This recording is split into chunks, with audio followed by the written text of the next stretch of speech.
FlossTube, my name is Catherine and I'm Needleberry Stitcher over on Instagram, and this is my first FlossTube video. I thought I've been posting my status over on Instagram for a while and I watch all of your amazing videos here on FlossTube, and maybe it's time for me to show what I'm working on as well. I know when I watch FlossTube videos I get very inspired by what other people are working on, and I just love to see what other people do, so I thought I'll show what I'm doing as well. And I'll admit this isn't my first time trying to record a video. I did try to film a 2022 whip parade of my projects, but it didn't go so well, so I think my phone doesn't have a lot of storage, so when I was recording I kept running out of space, and eventually I had files that got corrupted. And so this is really my second attempt actually to film a video, but hopefully this one goes a little bit better. So I'm just gonna jump right into my whips. I have 76 whips. I'm not gonna show them all today because, like I said, I have issues with my phone storage and it would take hours to go through and try and film all of that, and I don't think anybody wants to sit and watch hours of, well, maybe you do. I guess I do. That might be fun, but anyway, it's a lot of work and I don't really have time today. I'm on my lunch break, so I'm going to get started. So today I'm going to show just my active whips, which are there's about 4 of them that I'm currently working on and have different progress on. So I have a small one that I pick up, you know, just when I have a few minutes here and there, something quick and easy to work on and pull out. And then I have an earth design that I started. It's my New Year, New Start that I started. I actually started on December 31st, but I call it my New Year, New Start. I have a Tilton Crafts design that is my passion piece or focus piece that I want to really try and get done this year. And then my 4th is a Mirabilia that I've been working on for almost 3 years.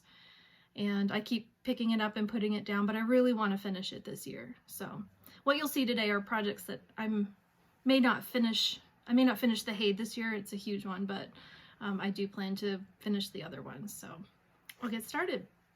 The first one I'll do is the small one that I have on a small frame, and it's a Lizzie Kate design.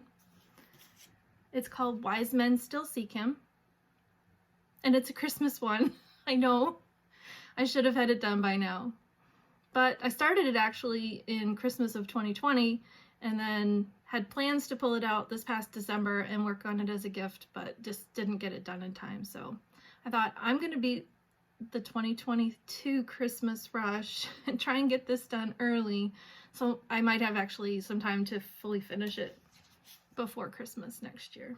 This year, we're 2022 already. Okay, so this is what I have done so far. Let me put something behind it. There. So I have Wise Men Still Seek Him. I have all the words done, and I have the angel, the sheep, and the manger, and the stars. So all I have left really is, if we look at the pattern, it's just the crowns. Whoops. The crowns, I've got one crown with I have to do a little bit of white, and then I have one of the little blue star snowflake. Does it look like a snowflake? Anyway, to me it looks like a snowflake. Anyway, so I have 3 more crowns to do, and then 2 more of those blue snowflake things. And then I'll be done that one. So really not that much left. I'm sure I could get this done probably in a day or 2.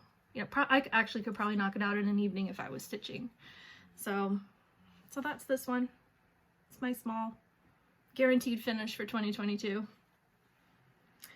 All right, my next one that I'm working on, I'm going to do my New Year, New Start because that's kind of fun. I'm doing a stitch along with Joss Holm on her YouTube channel, and she's Joss Holm on Instagram. And we decided this year for our New Year, New Start, which I think I mentioned, we started on December 31st this year. We're doing a Heaven and Earth design called Comanche. The artwork is by Jack Sorensen.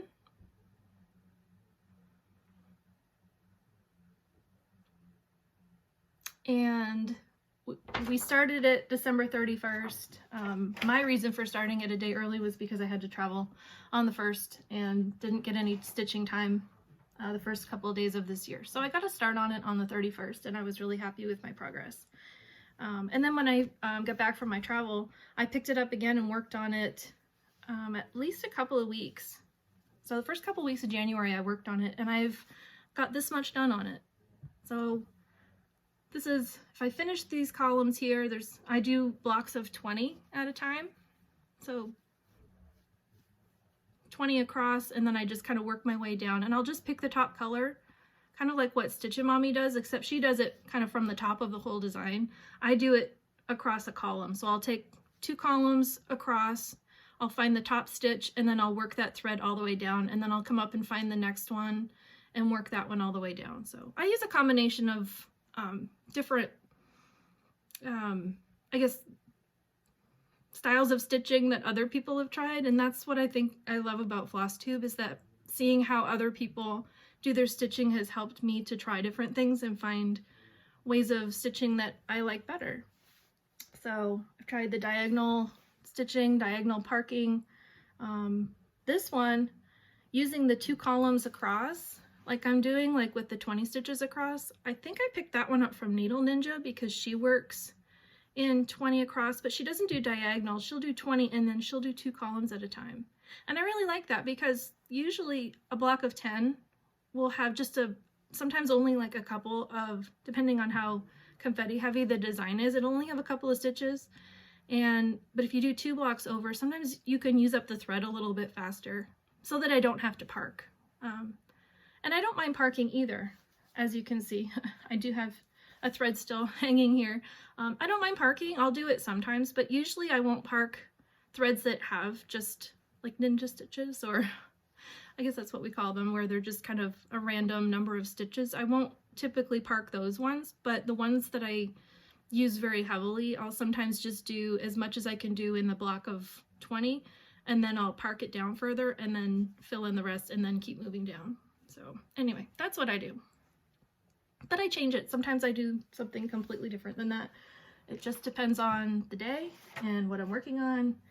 And yeah. The next one that I want to show you is my Mirabilia. So I was enabled on this one from Teresa Little Stitcher. She stitched this Mirabilia. It's Roses of Provence. And she stitched this, I think it was 3 or 4 years ago.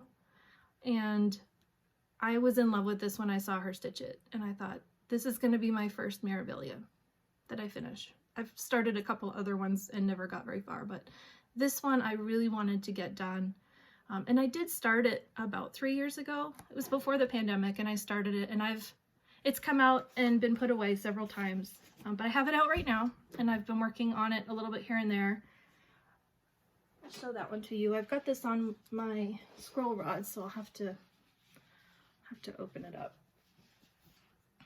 All right, and I will have to get back and stand up for this one. So this is my progress on Roses of Provence. So I have a lot of the stitching done. I've got, you know, the whole top part of the chart is completely done, and I've got this lower, this was a page break in here. So I have this page done at the bottom, and all I have left is just her dress down at the bottom for stitching. And then of course I have some Kordek in her dress. There's only a little bit of Kordek, and it's just a design, a leaf design in her dress. And that's the only Kordek. And then after that, of course, is the beading, which I haven't done a whole lot of beading. I've done some on small projects, so this will be the first time that I've really done beading on a large project. But I love this one. I love the roses. I love her dress.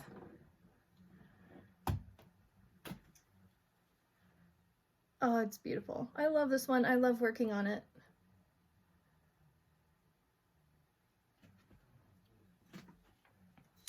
So that's my current Mirabilia, which I do plan to finish this year.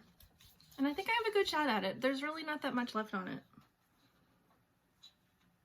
I say that, but we all know that Mirabilia's the beading takes longer, I think, than most people probably expect. All right, and then my last one that is my focus piece, the one that I really want to get done this year. I started it a year ago on January 14th, 2021, and I guess this was considered my New Year, New Start, although I started it later in January instead of, you know, on the first day of the month, or the first day of the year. So I'll have to put a picture in for this one because I don't have one printed out. But it's a Tilton Crafts design. The artwork is by Daniel Kordek, and it's Beauty and the Beast 2017.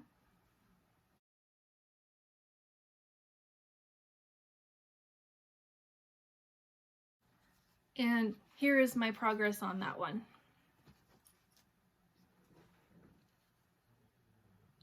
So I have over 36% complete, and I started it by taking one color, this dark blue that had the most stitches in the pattern, and I started doing it extreme cross country, and that's what I was planning to do with this design. And I finished working a lot of this blue all through the top and all through the beast and down along the side here, and then I started thinking I really want to see this picture come together. So I decided to come up to the top and start in the top left corner and do page finishes, and I worked my way all the way across, and then I came down. I actually came down here a little bit before I finished the top row, and I finished her face because I really wanted to see her face done.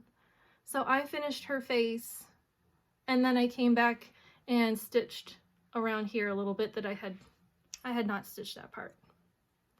But I'm excited on this one. If I got 36% complete in 1 year and I didn't work on it as a focus piece, I really think I could get this one done this year. My stitch rate isn't great. I work full time, so I don't always get tons of time to stitch during the week, but I do get a little bit more time on the weekends, so I'm trying to average my stitches, so I'm hoping to have a daily average of about 400 to 500 stitches a day. So if there are evenings that I work late and I don't get to stitch as much, and I might only get 100 or 200 stitches in, a lot of times I'll make up for that on the weekend and I'll get more stitches in. And then the average for the week, for the month, my average for the year, my target is about 500 stitches a day as an average for the year, but we'll see. I'm happy with 300. I'm happy with 400. I'm happy with 50 because any progress is good, especially on this one. I really want to get it done. So that's my current whip, I guess it's not a full whip parade, but it's at least showing you what my current whips are that I'm focused on. I will maybe try to do another whip parade of all of my whips, or maybe break it up into multiple videos, or I don't know. I have projects that go back to 1996 that I started that I haven't finished, and some of that was because of life change, just moving and job changes, and then I got married, and then I had 2 kids, and you know, it's just been busy. You know, life gets busy, so stitching sometimes takes a back seat, and you know, and now I feel like I have a little bit more time that I can start stitching again or continue stitching. I've been able to pick up my stitching quite a bit in the last couple of years, so I really hope to be able to come back and film some more videos and show you my progress. And maybe I'll introduce a couple of whips every video. I'll probably stick with progress on these focus pieces first, but maybe throw in, you know, show you some of my finishes that I've had over the years, and again, maybe throw in some of my whips that I'm not currently working on, but that I plan to this year. So thanks for watching, and if you'd like to see more of my videos and you'd like to know when I post, you can subscribe and click on the bell notification. And thanks again for watching, and I'll see you next time. Bye!